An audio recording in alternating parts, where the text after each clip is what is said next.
Hello everyone, today's topic is refraction of light. आज हम पढ़ेंगे कि रिफ्रैक्शन ऑफ लाइट क्या होता है। पिछले वीडियो में हमने समझा कि जब लाइट रेज किसी रिफ्लेक्टिंग सरफेस पर इंसिडेंट होती हैं तो वे रिफ्लेक्ट हो जाती हैं, जिसे हम रिफ्लेक्शन ऑफ लाइट कहते हैं। But what will happen when these light rays will strike at the surface of transparent object? क्या ये लाइट रेज उस ऑब्जेक्ट के आर पार ट्रेवल करेंगी? नहीं, ऐसा पॉसिबल नहीं होता है। Light rays travel from that object but it bends, so there is a bending of light rays at the surface separating two medium. Medium change होने पर लाइट रेज बेंड क्यों होती हैं? इसके दो रीज़न हैं। इसका पहला रीज़न है optical density and second reason is angle of incidence. आइए पहले रीज़न को समझते हैं, जो कि है optical density. When light rays travel from one medium to another medium it changes its speed. लेकिन ऐसा क्यों होता है? मैं इसको आपको एक एग्जाम्पल से समझाती हूँ। मान लीजिए कि ये कार किसी ओपन रोड पर मूव कर रही है, जहाँ पर कोई भी स्पीड ब्रेकर, अदर कार्स या ट्रैफिक नहीं है, तो ऑब्वियसली इसकी स्पीड फास्ट होगी।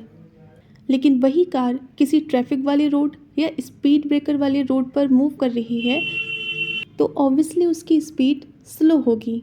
Same goes with the light rays. When light rays travel through denser medium, तो उस मीडियम के मॉलिक्यूल्स उसकी स्पीड के लिए ऑब्स्टेकल या रेजिस्टेंस का काम करते हैं। That's why its speed get slow.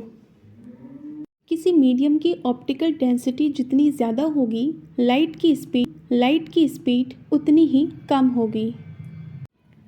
जब लाइट रे रेयरर मीडियम से डेंसर मीडियम में जाती है तो it bends towards the normal, and जब लाइट रेज डेंसर मीडियम से रेयरर मीडियम में जाती है it bends away from the normal.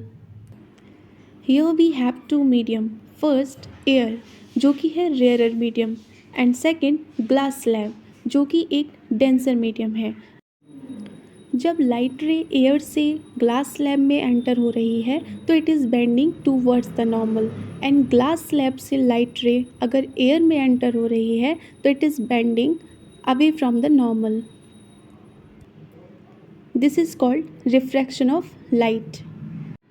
Here you can see that light ray जब rarer से denser medium में जा रही है it is bending towards the normal, and here you can see that denser से rarer medium में जा रही है तो it is bending away from the normal. इसका दूसरा रीज़न समझते हैं, जो कि है एंगल ऑफ इंसिडेंस। जब भी लाइट रेज एक एंगल पर इंसिडेंट होती है तो वह कुछ इस तरह विजिबल होती है। लाइट रेज का एक पार्ट सरफेस को पहले हिट करता है, जबकि दूसरा पोर्शन सेम स्पीड में अभी भी ट्रैवल कर रहा है। It is away from the, जिसके कारण लाइट रेज का एक पोर्शन स्लो ट्रैवल करता है। इस स्पेसिफिक गैप के कारण लाइट बैंड हो जाती है।